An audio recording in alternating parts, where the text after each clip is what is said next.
Back in 2007, I went to California with my now ex-wife. We stayed for 11 days in a Best Western hotel in Los Angeles. We had a great time. Each day we would return to the hotel, go in the pool, and then have a good time in our room. You know, the good stuff. After like 3 or 4 days, we're coming back to the hotel and see that a couple, a black guy and a white girl, is now using the room right next to ours. No big deal. We saluted them and go have a good time alone in our room. Later that night, after some fun times, we hear a lot of noise coming from outside. I get up and watch through the window and see the black guy yelling like crazy. The guy was returning from the nightclub just outside the hotel. Must have had a bad night with his wife-girlfriend. Time flies, and like 30 minutes again, I hear a huge noise coming from near my room's door. I'm getting up again, and now that guy is back outside yelling, and now he has a fire extinguisher in his hands. The noise I just heard was this guy slamming the fire extinguisher again, the Coke distributor. He literally just destroyed the distributor. Now things are getting less funny and more serious. We live in a tiny country. I have never been robbed, assaulted or anything. I can let my house open for days and no one will ever come steal anything. And now, I'm 10,000 kilometers away and a guy is ruining a hotel 5 meters from me. Then things get worse. The guy is now slamming the fire extinguisher at our door. He keeps yelling, "Fucking open that door or I'll kill you," and kicks the door. And I'm behind the door, still naked, barely knowing what I can say. I stayed there for 5 minutes, trying to figure out what to do. And then I said something along the lines of, "Who are you?" We didn't do anything. The guy was so upset he continued for minutes without listening. I got back to bed horrified and waited a bit more. And then the guy decided that it would be cool to throw the fire extinguisher in the hotel's pool and go back and kick some ass at the nightclub. The story could have been stopped here, but instead, 30 minutes after that event, I heard the local police coming with like 3 cars. I got back up, just behind the door of my room, looking through the tiny hole that you use to see who's ringing at the door. I don't know what name it has in English. Just behind the door, I now see the black guy, his girlfriend, and 5 police officers all around.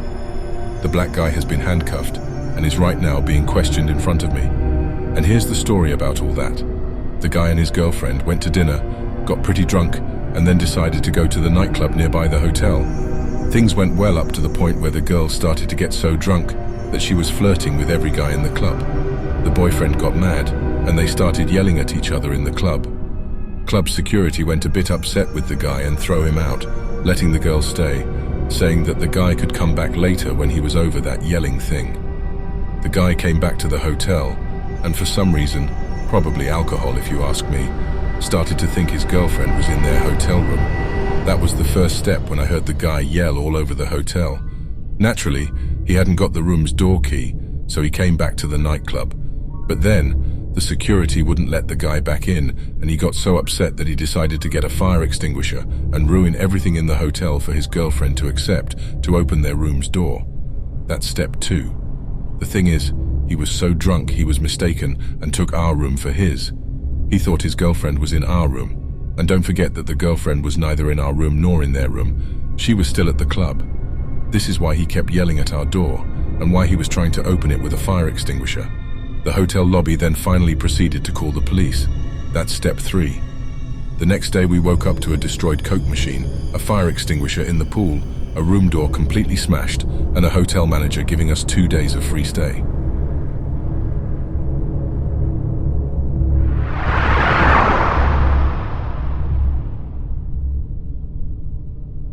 My mother used to work at a hotel in Washington, D.C. back in the 90s as a housekeeper/maid, since she needed money because she was a refugee from Vietnam. Even though she didn't know much English at the time, she knew enough to get by at her job, and all the other staff and hotel guests loved her because of how sweet she was. Because of this, anytime high-profile guests, such as the Backstreet Boys, would stay at the hotel, the manager always sent my mum to clean the room since she was good at it.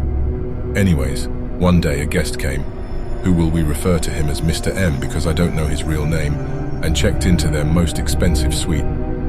As usual, the manager told my mum to go take care of his room. As she got there, there was a do not disturb sign, so she told the manager she would come back later. What was weird was that no one was ever allowed in his room. The man stayed there for over a month, and not one time did he let a staff come in to clean. However, he paid a lot, and he gave a warm welcome every time he passed a staff member housekeeper, so no one paid him any attention. Then one day, people didn't see him anymore, so they assumed he checked out, even though the receptionist had no account of this. Since it had been so long since the room was cleaned, and the Do Not Disturb sign wasn't on the door anymore, the manager told my mum to go check it out and try to clean up what she could. As she got to the floor and unlocked the door to the room, a disturbing smell hit her. She couldn't figure out what it was, but she continued to survey the room, which was disgustingly messy. Her words were that it looked like someone had thrown a rave, even though no other guests seemed to have ever gone into the room besides Mr. M. It had looked like Mr. M had deserted the place without telling anyone. Anyways, my mum was still shocked by the smell, so she tried to track it down. As she followed the smell, she could tell it was coming from the hotel room closet. When she opened the closet, there was nothing but a cardboard box on the ground from which the smell was resonating from. In the moment from being a housekeeper, my mother's first instinct was to open the box to see what it was and clean throw it out. When she opened the box, what she saw scarred her to this day. It was the rotting, decomposing head of a young woman chopped off. My mother immediately screamed and got out of there, where she fainted in the elevator. Once she woke up, cops were everywhere, and the hotel was like a CSI scene. The manager told her that Mr. M wasn't his real name, and he used a fake credit card to check in. The head of the woman was identified to be like a call girl, prostitute type person. I don't know much more, and any nitty-gritty details, but I'm sure one can look it up on the internet for more information. Needless to say, my mum quit that day.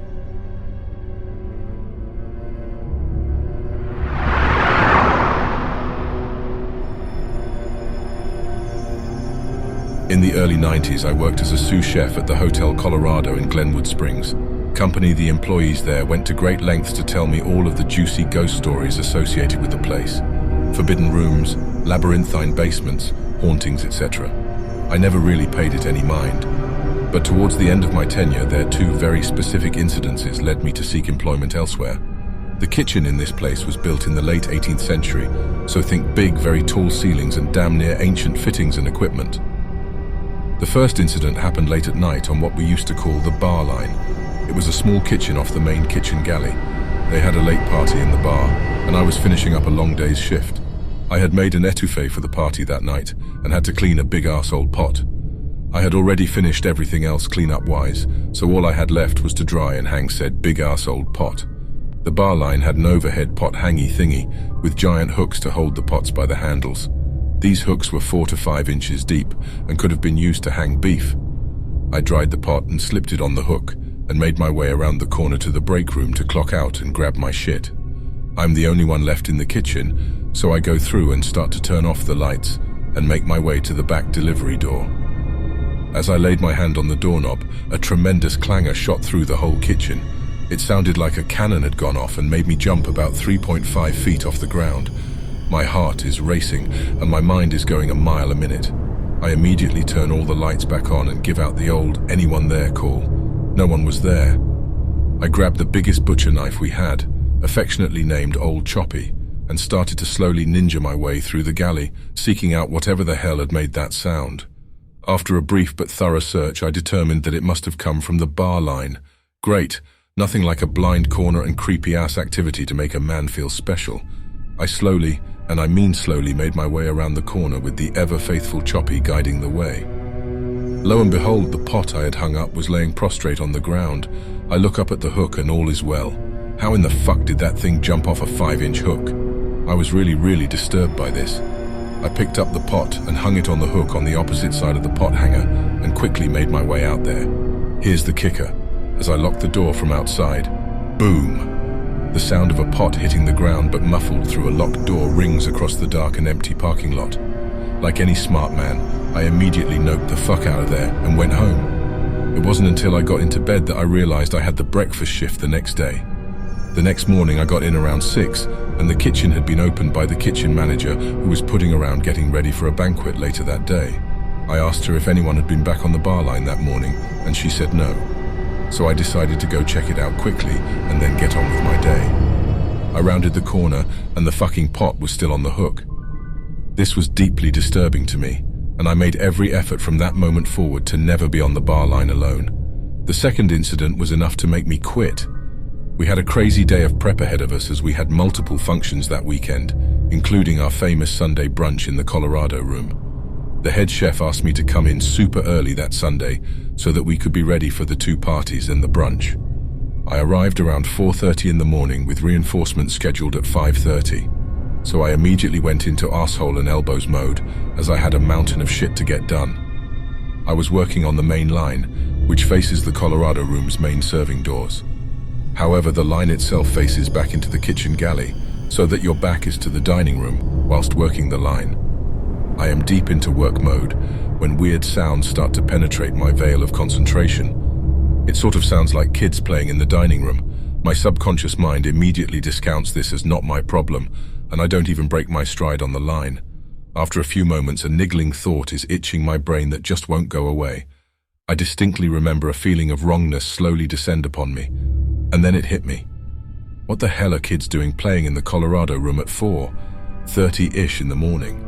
I instantly had that cold, icy feeling shoot up my spine, and then just out of the corner of my vision, I see the door to the Colorado room swing open just a bit, and I begin to hear the unmistakable sound of rubber ball bouncing into the kitchen. As I swing my gaze quickly to the left, I see a red rubber kickball, clear as day, bound into the galley, with the far-off sound of a child's laughter floating through the Colorado room. I just froze. I have never been that freaked out in my entire life.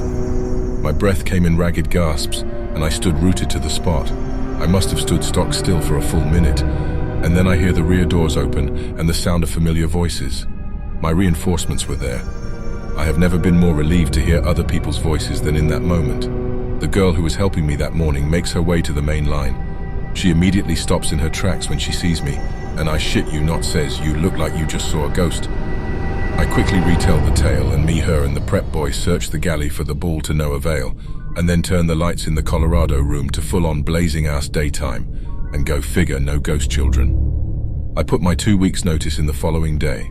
The manager of the hotel asked me to sit down with him a few days later after I inquired about a reference.